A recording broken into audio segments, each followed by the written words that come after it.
오늘은 베드로의 회복이라는 제목으로 요한복음 21장의 내용을 말씀을 전하도록 하겠습니다. 이 요한복음 21장은요, 예수님께서 부활하신 이후에 세 번째로 제자들을 만나신 내용이 되겠습니다. 1절에 보시면 디베라 호수에서 제자들에게 나타나셨다라고 말하고 있습니다. 이 디베라 호수는 바로 갈릴리 호수를 말하는 곳입니다. AD 25년에요. 그 갈릴리의 군봉왕이었던 헤롯 안티바가 갈릴리 바다 근처에 도시들을 세웠습니다. 그리고 당시에 로마의 황제였던 디베르에게 경의를 표하기 위해서 도시의 명을 디베리아라고 했어요. 그렇게 해서 이 갈릴리 바다를 갈릴리 호수를 디베리아 호수라고도 이렇게 불렀던 것입니다. 자, 그랬는데 시몬 베드로와 디두모와 라고 하는 도마와 갈릴리 사람 나다나엘과 세베대의 아들들은 요한과 야고보죠. 그리고 또 다른 제자 7명이서 이제 갈릴리로 갔어요. 갈릴리 바다로 갔어요. 왜냐하면 이제 이 사람들이 예수님이 이제 돌아가시고 부활하신 예수님을 두 번이나 만났어요. 예루살렘에서 만났는데, 그래서 알았어요. 아, 예수님이 정말 하나님이 보내신 메시아구나, 이걸 확신했어요. 그렇지만은 그 예루살렘에서는 예수님을 부활하심을 전할 수가 없었습니다. 유대 지도자들이 그 핍박이 너무나 강했기 때문에 전할 수가 없어요. 그런데다가 그 천사들이 말했어요. 무덤에서 여인들에게 나타나서 천사가 예수님이 갈릴리로 가실 것이다, 그 말을 들었어요. 그래서 제자들은 갈릴리로 돌아갔어요. 자기들의 고향이었던 갈릴리로 지금 돌아가서 갈릴리 호숫가에 이제 갔습니다. 근데 이 갈릴리 호숫가는요, 베드로와 요한과 야고보가 예수님을 처음 만나서 제자로 부르심을 받았던 바로 그 장소예요. 예수님이 그 갈릴리 그 호수의 그 배에서 말씀을 가르치신 후에 그 시몬, 베드로의 원래 이름이 시몬인데, 시몬한테 가서 깊은 데로 가서 이제 그물을 내리라라고 명하셨어요. 그러니까 이제 베드로가 밤새 우리가 수고해도 고기를 못 잡았지만은 말씀에 의지해서 그물을 한번 내려보겠습니다 했더니 정말 많은 물고기를 잡았어요. 그래서 그 일을 그렇게 잡고 나서 예수님이 베드로에게 말씀하셨어요. 네가 앞으로는 사람을 낚는 어부가 되리라. 그렇게 해서 베드로랑 요한과 야고보가 그물을 버려두고 예수님을 떠났던 곳이 바로 이 갈릴리 호수예요. 근데 이 갈릴리 호수로 이제 왔는데 3절에 보시면 시몬 베드로가 나는 물고기를 잡으러 가노라라고 이렇게 말을 했습니다. 또 이 베드로는요, 예수님께 부르심을 받고 고기 잡는 일을 안 했어요. 그런데 다시 고기 잡는 일을 하겠다는 거예요. 왜냐하면 지금 이 베드로가요, 마귀의 시험에 걸려 있어요. 마귀의 시험에 빠져 있어요. 왜냐하면 대제사장의 그 뜰에서 예수님이 체포되시는 날 예수님을 3번 부인했잖아요. 그래서 마귀의 시험에 지금 걸려 있는 거예요. 그럼 예수님이 누가복음 22장에서 이렇게 말씀하셨습니다. 시몬아 시몬아 보라, 사탄이 너희를 밀가부르듯 하려고 요구하였다. 이건 뭐냐면 사탄이 지금 제자들을 그 시험에 빠뜨리려고 막 그렇게 하고 있다는 거예요. 그렇지만 내가 너를 위하여 내 믿음이 떨어지지 않기를 기도하였으니 너는 돌이킨 후에 내 형제를 굳게 하라. 예수님이 그렇게 말씀하시니까 베드로가 뭐라고 말했냐면은 주여 내가 주와 함께 오게도 죽는 데에도 가기를 각오하였나이다. 그러니까 베드로가 예수님이 베드로에게 말씀하셨어요. 내가 내게 말하노니 오늘 다 굴기 전에 내가 3번 나를 모른다고 부인하리라. 지금 정말 그 말씀대로 그 베드로가 대제사장의 그 뜰에서 예수님을 3번 부인했잖아요. 사탄의 시험에 걸려든 거예요. 그러니까 베드로가 이제 그때부터 그 신앙이 베드로 굉장히 열정적인 신앙이었어요. 근데 크게 타격을 입고 베드로가 이렇게 변하게 됩니다. 베드로가 자기가 이제 자기 자신이 굉장히 믿음이 좋은 줄 알았어요. 다른 제자들보다 믿음이 뛰어나고 예수님을 사랑한다고 생각했어요. 그런데 그 예수님을 3번 부인한 일로 인해서 자신의 참모습을 보게 된 거예요. 아, 그게 나의 착각이었구나. 내가 그런 사람이 아니었구나. 자기의 참모습을 보면서 그는 정말 자신의 과거가 부끄러웠습니다. 내가 믿음도 안 좋았는데 믿음이 좋은 줄 착각하면서 의시되면서 그랬던 그 모든 일들이 너무나 부끄럽게 여겨진 거예요. 그런데다가 사탄이 자꾸 막 정죄를 하는 거예요. 야, 네가 예수님을 3번이나 부인해놓고 네가 무슨 수제자냐? 넌 예수님을 따를 자격이 없어. 예수님을 떠나라. 그 마음속으로 자꾸 사탄이 그 정죄감을 주는 거예요. 그러니까 그 말이 맞는 말이잖아요. 그러니까 베드로는 정말 예수님을 떠나야 할 것만 같았어요. 그래서 부활하신 예수님을 2번이나 만났음에도 불구하고 지금 옛생활로 돌아가고 싶었던 거예요. 그래서 내가 이제 고기를 잡으러 가겠다라고 말을 했던 것이죠. 그래서 이처럼 우리가 사탄의 시험에 걸려들잖아요. 그래서 죄를 짓잖아요. 그럼 신앙에 큰 타격을 입고 이때는 옛생활로 예수 믿기 전으로 자꾸 우리가 돌아가게 이렇게 되는 거예요. 이때 그래서 신앙의 시험에 빠질 때가 굉장히 지금 이게 위험한 때인 것입니다.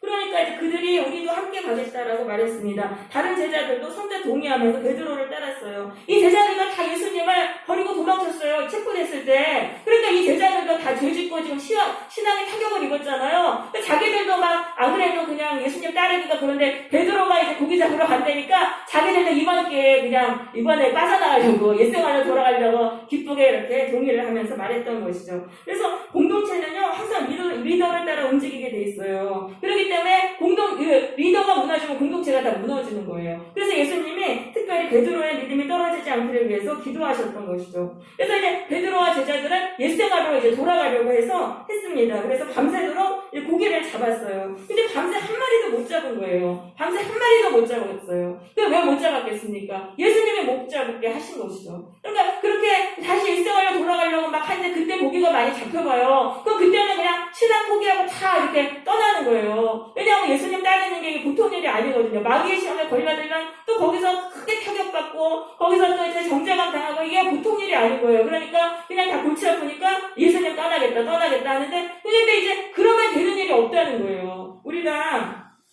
밤새 한 마리도 잡지 못했습니다. 그러니까 예수님의 제자가 예수님을 떠나서 세상으로 가면은 되는 일이 없는 거예요. 죽도록 수고하고 이래도 아무리 이래도 아무런 열매가 없고 하는 일마다 안 되게 되어 있어요. 그러니까 우리가 아무리 힘들어도 예수님을 떠나서는 안 된다는 거예요. 내가 죄를 지었어요. 예수님 말씀대로 살지 못했어요. 그렇다 해서 넘어졌고 그 마귀의 덫에 걸려들어서 신앙에 지금 신앙이 올라가지 못해요. 마귀의 덫에 걸려들면 무기력하게 되면서 정죄감에 빠지면서 우리가 날아가지를 못하게 되는 거예요. 신앙으로 일어서지 못하는 거예요. 그런다 하더라도 예수님을 떠나면 안 된다는 거예요. 그래서 마귀는 계속적으로 우리가 죄짓게 만들고 핍박하고 유혹하고 죄에 빠지게 하고 그래서 예수님을 떠나도록 만들어요. 그런데 그렇다고 해서 우리가 예수님을 떠나면은 그때부터는 되는 일이 하나도 없어요. 죽도록 수고하고 아무 열매가 없는 인생을 살아가는 것입니다. 그래서 우리는 무슨 일이 있어도 예수님을 떠나면 안 되는 거예요. 그런데 예수님이 이제 그들에게 찾아오셨어요. 찾아오셔가지고, 바닷가에 서셨지만 제자들은 예수님인 줄 알지 못했습니다. 왜냐하면 이 배가요, 8절에 보면 50칸쯤 떨어져 있었다 그랬는데 90m 떨어진 곳에 있었어요. 그러게는데다가 새벽에는 안개가 짙잖아요. 그러니까 예수님인 줄 못 알아본 거예요. 근데 예수님이 이제 말씀하신 거예요. 얘들아, 너희에게 고기가 있느냐? 그러니까 이제 없나이다 대답했습니다. 그러니까 이제 이르시되 그물을 배 오른편에 던지라. 그래서 이제 한번 밑줄 본전이다 하고 배 오른편에 던졌어요. 그랬더니 물고기를 많이 잡았습니다. 그물을 들 수 없을 정도로 많이 잡았어요. 그래서 153마리라고 11절은 기록하고 있어요. 너무나 많은 물고기에 놀래가지고 숫자를 정확히 기억했던 것 같아요. 그런데 여기서 중요한 것은 많은 양의 물고기를 잡은 게 아니에요. 예수님의 제자는 예수님의 말씀에 순종할 때만 열매를 얻게 된다. 이것을 우리가 알려주는 것입니다. 예수님의 제자는요, 예수님의 말씀에 순종할 때만 열매를 맺게 돼요. 예수님이 알려주시는 지혜와 능력으로 열매를 맺게 되는 것입니다. 요한복음 15장 4절에서 예수님 말씀하셨죠. 내 안에 거하라. 나도 너희 안에 거하리라. 가지가 포도나무에 붙어있지 않으면 스스로 열매를 맺을 수 없음같이 너희도 내 안에 있지 아니하면 그러하리라. 나는 포도나무요 너희는 가지라. 그가 내 안에 내가 그 안에 거하면 사람이 열매를 많이 맺나니 나를 떠나서는 너희가 아무것도 할 수 없다라고 말씀하셨습니다. 그래서 우리가 이걸 알아야 돼요. 우리가 예수님 안에 붙어있을 때만 우리가 열매 맺는 인생을 살아가게 되는 것입니다. 우리가 예수님을 떠나서 세상으로 가면 아무리 열심히 돈 벌고 죽도록 일하고 그래도 빈 그물의 인생이 되는 것입니다. 하지만 예수님의 말씀에 순종하면은 별로 수고하지 않아도 그물이 가득 타게 된다는 거예요. 그래서 예수님을 일단 한번 따랐으면 세상으로 가면 안 되는 거예요. 이제 이미 이 길을 갔으면 계속 이 길을 가야 돼요. 아무리 힘들어도 예수님께 붙어있으면 다시 회복이 돼요. 신앙이 다시 파괴됐다가 다시 회복이 되고 그렇게 해서 열매 맺는 인생이 되는 것입니다. 근데 세상으로 가면은 이건 죽도 아니고 밥도 안 되는 그런 것이죠. 예수님께 붙어있어야 돼요. 근데 보니까 이게 이제 요한이 생각나는 거예요. 여기 7절에 보면은 예수께서 사랑하시는 제자라고 되어 있는데 이게 바로 이제 요한입니다. 요한이 이 일이 낯설지가 않은 거예요. 과거에 있었던 그 일, 옛 생각이 떠오르는 거예요. 예수님이 맨 처음에 갈릴리 바닷가에서 나와 요한과 베드로와 야고보를 불렀을 때 그때 상황이랑 똑같잖아요. 그래서 혹시 예수님이라고 이렇게 봤더니 정말 예수님이신 거예요. 그래서 이제 베드로에게 말씀했습니다. 주님이다 라고 말했습니다. 그러니까 이 베드로가요 그 말을 듣고 이제 겉옷을 두르는 그냥 바다로 뛰어내렸어요. 그러니까 이 베드로는 고기 잡느라고 옷을 다 벗고 있었는데 예수님이라는 말을 듣고 이제 예수님 만날 때 이제 옷을 입어야 되잖아요. 예의를 펴야 되니까 겉옷을 입고 바다로 뛰어든 거예요. 왜냐하면 이제 배로 이제 육지까지 가려면 시간이 오래 걸리니까 빨리 예수님께로 가고 싶어가지고 베드로는 이렇게 바다로 뛰어들었습니다. 그런데 이제 다른 제자들은 그 다른 작은 배를 가져와서 그 물고기를 이제 끌었어요. 그러니까 뭐예요? 베드로는 예수님께 더 관심이 있었고 다른 제자들은 그래도 물고기를 챙겼다는 거예요. 그러니까 베드로가 정말 예수님을 열정적으로 정말 제일 사랑하게는 사랑했던 거죠. 그래서 베드로는 알았어요. 아, 예수님이 나를 또 찾아오셨구나. 내가 예수님을 떠나려고 하니까 예수님이 나를 또 찾아오셨구나. 예수님은 나를 포기하지 않으시는구나. 내가 예수님을 배신했지만 또 예수님을 용서하시고 또 찾아오셨구나. 이걸 깨달은 거예요. 그러니까 이제 나는 더 이상 예수님을 떠나지 않을 거야. 이런 각오가 막 생기면서 그날 바닷속으로 뛰어들게 된 것입니다. 그래서요, 예수님은 이렇게 계속 우리를 찾아오신다는 거예요. 우리가 신앙에 실패했어요. 죄짓고 넘어졌어요. 마귀에 맞춰 걸렸어요. 그래서 이제 예수님하려고 그냥 다시 예수님 안 따른다. 나 이제 신앙 포기한다. 그렇게 하는데 그때 예수님은 항상 찾아오시는 거예요. 항상 찾아오시고 너가 나와 같이 있어야지 네가 산다. 이런 걸 계속 알려주시는 거예요. 그래서 예수님은 계속적으로 찾아오세요. 그래서 우리도 왜 예수님을 계속 이렇게 믿고 있냐면 왜 이렇게 이 자리에 있냐면은 예수님에게 찾아와 주신 거예요. 우리가 예수님 떠났는데 또 찾아오시는 거예요. 너 나 없으면 안 된다. 너 나랑 같이 살아야 된다. 그러니까 또 거기 갔다가 또 예수님께 오고 그래가지고 우리가 이렇게 붙어있는 것입니다. 자, 그래가지고 육지에 이제 올라갔어요. 그랬더니 숯불이 있고 그 위에 생선이 놓여있고 떡이 놓여 있었습니다. 예수님이 이제 밤새 고생한 제자들을 위해서 숯불을 피시고 아침 식사를 준비하시는 거예요. 자, 그런데 이 숯불이라는 단어가 성경에 여기 말고 또 한 군데 나와요. 그게 바로 어디냐면은 대제사장의 그 뜰에서 베드로가 예수님을 부인했을 때 예수님이 바로 베드로가 숯불을 쬐는 상태에서 예수님을 부인했던 거예요. 그러니까 베드로가 나와서 그 숯불을 봤는데 뭐가 생각났겠어요? 예수님을 부인했던 그날 밤이 생각이 난 거예요. 그래가지고 안 그래도 죄송해서 예수님 쳐다도 막 못 보겠는 거예요. 너무 죄송하니까. 그런데 예수님이 뭐라고 말씀하시냐면 10절에서 지금 잡은 생선을 좀 가져오라 그러시는 거예요. 그래가지고 생선 잡은 데를 갔더니 153마리나 되는 큰 생선을 이미 있었습니다. 그러니까 이거는 예수님이 교육하시는 거예요. 너 나 떠나면 안 돼. 너 나 떠나지 말고 네가 나와 함께 있어야지 이렇게 열매 맺는 인생이 된다. 이렇게 알려주시는 거예요. 그러니까 예수님은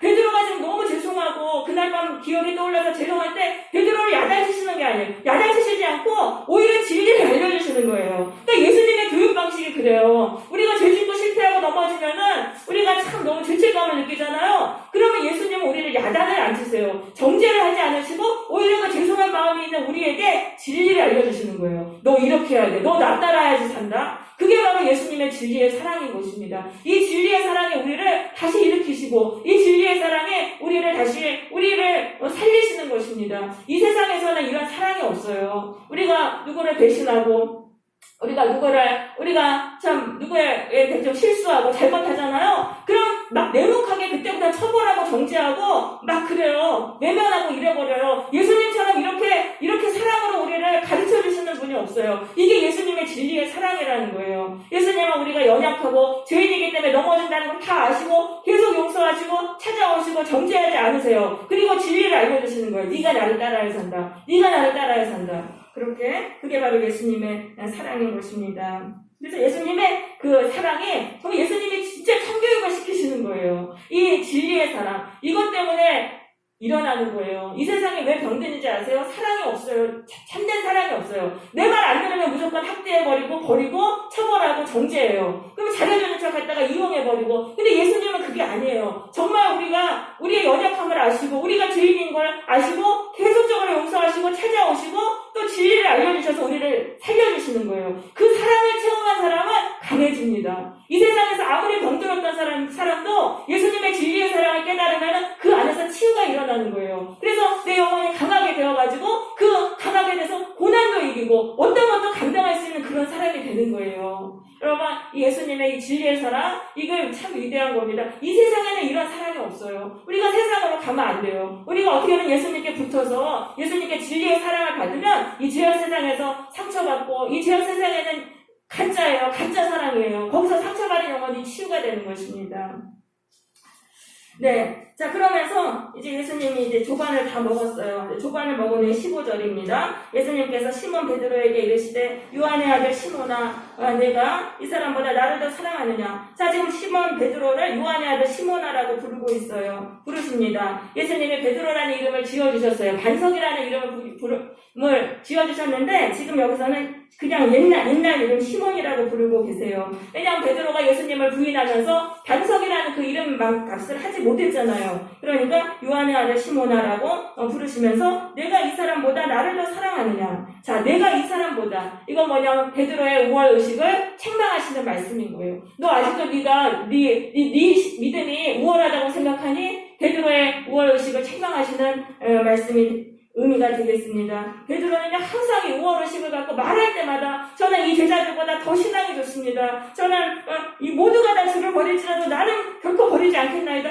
항상 그렇게 말을 했어요. 그러면 그 듣는 제자들이 얼마나 기분이 나빴겠습니까? 또 베드로는 믿음은 강했어요. 믿음은 강했지만 이 우월의식 때문에 참 제자들을 기분 나쁘게 하고 무시하게 하고 그랬던 거예요. 믿음이 강한 건 좋지만 우월의식은 반드시 버려야 되는 거예요. 그런데 베드로가 뭐라고 대답합니까? 이르되 주님 그러하나이다. 내가 주님을 사랑하는 줄 주께서 아시나이다. 자, 베드로는 여기서 그 말을 안 해요. 내가 이 사람들보다 예수님을 사랑합니다. 그 말을 안 해요. 베드로가 변한 거예요. 그냥 내가 주님을 사랑하는 줄 주님을 아시나이다. 베드로가 왜 변했어요? 예수님을 3번 부인한 일로 인해서 변했던 거예요. 그러니까 자기가 믿음이 정말 대단한 줄 알았는데 그 대제사장의 그때 거기서 예수님을 3번이나 부인했잖아요. 그러니까 그걸 통해서 아는 거예요. 내가 믿음이 뛰어나지 않구나. 내가 정말 부족한 사람이다. 이걸 알고서 베드로는 그 교만과 우월의식을 버리고 겸손하게 변화가 되었던 것입니다. 그래서 우리도 마찬가지예요. 그러니까 실패의 아픔이 사람을 성숙하게 한다는 거예요. 실패의 아픔이 사람을 성숙하게 한다. 우리도 실패의 아픔이 없으면 우리 자신에 대해서 착각하는 거예요. 내가 좋은 사람인 줄 알고 내가 대단한 사람이고 잘난 사람인 줄 알고 그런 착각과 망상 속에서 의심하면서 살아갑니다. 하지만 실패의 아픔을 겪은 후에는 그때는 변하는 거예요. 아, 내가 내 진정한 모습을 알게 되고 거기서 교만을 버리고 다른 사람들을 무시하거나 그런 짓을 하지 않는 것입니다. 베드로는 3년간 예수님을 따라다녔지만 그의 그 우월의식은 바뀌지가 않았어요. 하지만 그 대제사장의 뜻에서 예수님을 부인했던 그 사건으로 인해서 베드로가 이렇게 변하게 된 것이죠. 그래서 이 실패의 아픔은 이렇게 위대한 거예요. 사람을 성숙하게 하는 거예요. 그래서 우리도 실패의 아픔을 통해서 성숙해지는 계기로 삼아야 되는 것입니다. 내가 왜 그랬을까? 그렇게 자책하고 절망하는 것을 뛰어넘어서 내 모습을 바르게 보고 나를 고치는 그래서 성숙하게 되는 그런 기회를 삼아야 하는 것입니다. 자, 그러니까 예수님이 또 뭐라고 말씀하세요? 내 어린 양을 먹이라라고 말씀하세요. 자, 이건 뭐냐면 베드로에게 사람을 낳는 어부의 사명을 다시 주시는 거예요. 예수님은 다시 시작하게 하시는 거예요. 예수님은 항상 우리가 예수님을 떠나고 신앙을 포기하려고 할 때 다시 찾아오셔서 다시 그 처음에 주셨던 그 사명을 다시 주시는 거예요. 그렇게 해가지고 다시 처음부터 다시 시작하게 하시는 거예요. 그러니까 예수님은 항상 우리에게 찾아오셔서 다시 신앙을 다시 시작하게 하시고 예수님을 통해서 우리는 다시 신앙의 리셋이 다시 시작이 되는 것입니다. 우리가 사탄의 시험에 걸려 넘어져서 신앙을 포기했어요. 그러나 우리들에게 예수님은 계속 찾아오세요. 그리고 또다시 불러주시고 우리에게 처음에 주셨던 그 사명을 다시 주시는 거예요. 그리고 너 다시 시작해라. 처음부터 다시 시작해라라는 그런 이렇게 하시는 것입니다. 그래서 우리는 예수님을 통해서 다시 신앙의 리셋이 일어나는 거예요. 그래서 우리가 신앙이 넘어졌다고 해서 끝이 아니에요. 이 넘어진 걸 통해 우리는 더욱더 성숙해지는 거예요. 그래서 예수님을 부르실 때 다시 우리가 응답하고 신앙생활을 새롭게 시작하면 되는 것입니다. 자, 16절에서 예수님이 또 두 번째 물어보세요. 요한의 아들 시몬아, 내가 나를 사랑하느냐? 이번에는 네가 이 사람들보다 그 말을 빼셨어요. 왜냐하면 베드로가 우월의식을 완전히 버렸다는 거 아셨으니까 그 말씀은 이제 안 했어요. 그러니까 베드로가 주님 그러합니다. 그렇게 대답했습니다. 그러니까 세 번째로 또 똑같이 물어보세요. 네가 나를 사랑하느냐? 그러니까 베드로가 이제 그렇습니다. 근데 베드로가 이번에 근심하죠. 아니 왜 똑같이 세 번이나 이렇게 물어보시나? 이렇게 이제 근심을 했어요. 그럼 예수님이 왜 이렇게 세 번이나 물어보셨습니까? 세 번이나 같은 질문을 왜 하셨습니까? 베드로가 예수님을 3번 부인했기 때문이에요. 그리고 베드로가 숯불을 쬐면서 예수님을 3번 부인했잖아요. 그러니까 예수님은 지금 숯불을 쬐 그 상태에서 똑같은 그때의 상황을 만드시는 거예요. 베드로가 예수님을 부인해서 마귀의 덫에 걸려있는 그때와 똑같이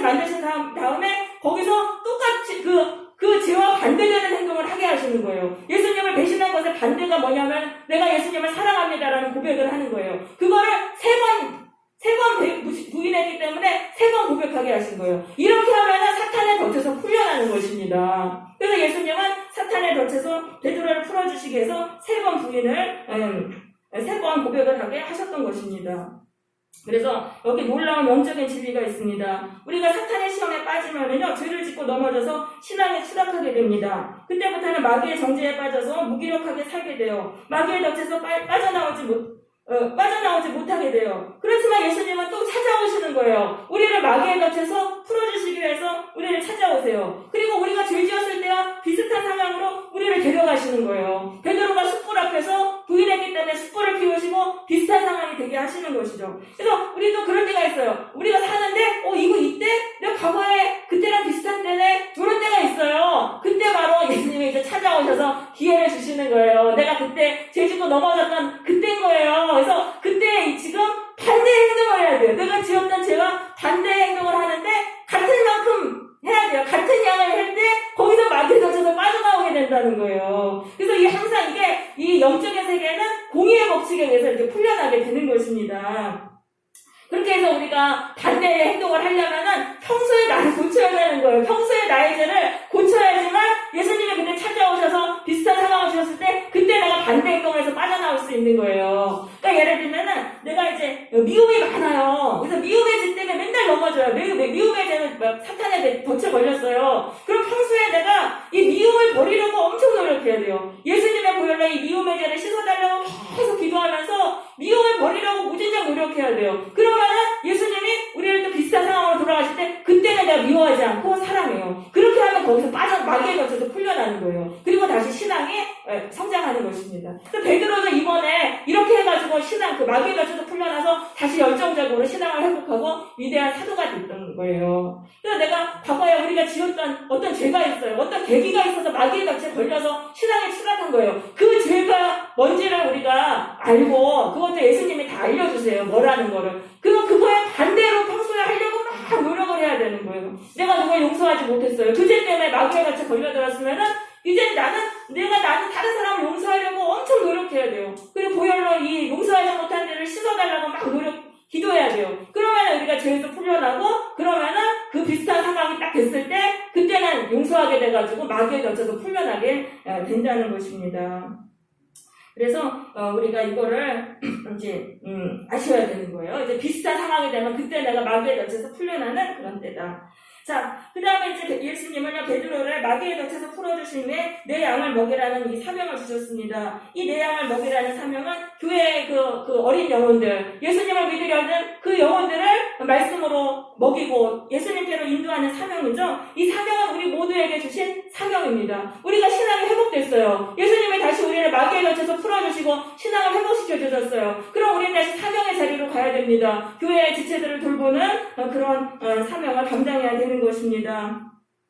그래서 예수님은 왜 우리에게 계속 찾아오세요? 우리가 왜 죄짓고 실패하고 넘어지는데도 왜 자꾸 찾아오시냐면은 예수님은 우리에게 당신의 양들을 맡기시기 위함인 것입니다. 예수님은 임의 일은요 항상 사랑을 통해서 하게 되어 있어요. 또 우리가 아무리 죄인이고 실패하고 넘어졌다 하더라도 교회 안의 지체들을 돌보는 일은 우리들밖에 할 수가 없는 거예요. 그러니까 예수님은 계속 우리에게 찾아오셔서 또다시 우리의 신앙을 이렇게 세워주시는 거예요. 그래서 우리는 예수님을 통해 신앙이 회복되면 다시 그 교회를 섬기고 교회의 지체들을 섬기고 사명의 자리로 가야 하는 것입니다. 그렇게 해서 예수님이 나를 회복시켜주신 그 은혜를 갚아야 하는 것이죠. 그래서 이제 우리가 교회의 어린 지체들을 이제 예수님의 신장으로 그들을 돌봐야 돼요. 그러니까 그 사람들이 또 죄짓고 실패할 수 있어요. 그렇다고 해서 그 사람들을 정죄하는 게 아니에요. 예수님은 어떻게 하셔요? 우리를 정죄하지 않으시고 진리만 알려주시는 거예요. 계속 용서해주고 품어주시면서 계속 찾아가시면서 포기하지 않으면서 진리를 알려주세요. 우리도 그래야 되는 거예요. 교회 안의 지체들이 죄짓고 넘어지고 나를 배신하고 상처 주고 떠날 수 있어요. 그런다 하더라도 그 사람들을 정죄하지 않고 계속적으로 그 사람들을 포기하지 않고 계속 찾아가서 계속 진리를 가르쳐주는 그 사명을 우리는 감당을 해야 되는 것입니다. 그러니까 그렇다고 해서 그 사람이 정말 신앙인이 될 수도 있고 안 될 수도 있잖아요. 그거는 이제 그 결과는 따지지 말고 예수님이 그냥 내 양을 돌보라고 하셨잖아요. 그러니까 우리는 그렇게 양들을 섬기는 일들을 해야 되는 것입니다. 그 사람이 정말 신앙으로 될지 안 될지 그건 하나님께 맡기고 예수님께 받은 사명은 돌보는 거예요. 교회 안의 지체들을 내가 사랑으로 돌보고 품어주는 것입니다. 이 교회의 지체들은 전혀 변화되지 않을 수도 있어요. 내가 주인이라는 것도 모르고 잘난 줄 알고 잘난 척하면서 교회를 다닐 수도 있어요. 많은 은혜를 받았지만 나를 배신하고 교회를 배신할 수도 있어요. 그렇지만 그들을 정죄하지 않는 거예요. 그냥 하나님이 보내주신 그 양들을 섬기는 거. 그것이 바로 우리들의 사명인 것입니다. 네, 그러면서 이제 예수님이 18절에서 베드로의 운명에 대해서 말씀하세요. 내가 진실로 내게 이르노니 내가 젊어서는 스스로 띠띠고 원하는 곳으로 다녔거니와 늙어서는 내 팔을 벌리리니 남이 내게 띠띠고 원하지 않는 곳으로 데려가리라. 이거는 베드로가 이제 순교할 것을 운명을 말씀하십니다. 정말 베드로는 로마의 그 네로 황제 때 박해를 받고 순교를 했죠. 그러면서 베드로에게 나를 따르라. 네가 순교를 당할 것이다. 그래도 네가 나를 사랑한다면 순교까지 감당해라라고 말씀하셨습니다. 그러면서 20절에 베드로가 이제 돌이켜서 예수께서 사랑하시는 제자가 이제 요한이죠. 요한을 봤어요. 그러니까 요한의 운명이 궁금해진 거예요. 그래서 예수님께 이제 여쭤봤어요. 이 요한의 운명은 어떻게 했습니까? 그러니까 예수님이 뭐라고 말씀하시냐면은 22절입니다. 예수께서 이르시되 내가 올 때까지 그를 머물게 하고자 할지라도 내게 무슨 상관이냐? 너는 나를 따르라. 그러니까 신경 쓰지 말라는 거예요. 각자의 인생은 다 다른 거예요. 예수님이 각 성도를 이끄시는 인생은 다 다른데 비교하지 말고 너는 너에게 주어진 인생을 살아라. 그래서 이제 사도 요한은 100세까지 살았어요. 자, 그러니까 우리는 다른 성도와 나의 인생을 비교하지 말고 예수님이 주신 삶을 우리가 살아야 되는 것입니다. 어떤 목사님은 대형교회를 하고 어떤 목사님은 개척교회를 해요. 그게 능력의 차이가 아니에요. 하나님의 부르심의 차이인 거예요. 각자의 사명을 따라서 각자의 사명이 다른 것이죠. 그래서 각자의 인생을 우리는 이제 살아가는 것입니다. 그래서 비교의식을 버리고 예수님이 주신 우리가 사명에만 충성해야 되겠습니다. 네, 그래서 오늘 말씀을 이제 마치겠습니다. 자, 성도는요, 신앙생활을 하다가 연약함으로 인해서 죄를 짓고 마귀의 시험에 걸리게 됩니다. 그래서 그때부터는 신앙이 무너지고 마귀의 종으로 마귀에게 끌려다니면서 무기력하게 살게 돼요. 그런데 예수님이 우리를 마귀의 덫에서 풀어주시기 위해서 찾아오신다는 거예요. 그래서 우리가 마귀의 시험에 걸려든 때와 비슷한 상황으로 우리를 데려가시고 그때 우리가 그 반대 행동을 해야 된다는 거예요. 내가 시험에 걸려든 때와 반대의 행동을 해야 됩니다. 그러면 그것을 같은 양만큼 하게 되면은 마귀의 시험에서 풀려나고 신앙이 회복이 되는 것입니다. 근데 그렇게 내가 반대의 행동을 할 수 있으려면은 평소에 예수님의 보혈로 나의 죄를 씻어달라고 계속적으로 기도해야 되는 것입니다. 예수님은 마귀의 시험에 들어서 신앙이 무너진 우리에게 계속해서 찾아오시고 또 우리를 마귀의 덫에서 풀어주시고 다시 시작하도록 기회를 주시는 것입니다. 이 예수님께 순종함으로 마귀의 덫에서 풀려나시기를 바랍니다. 그래서 신앙이 다시 회복되고 교회를 섬기는 사명을 이루게 되시기를 바랍니다.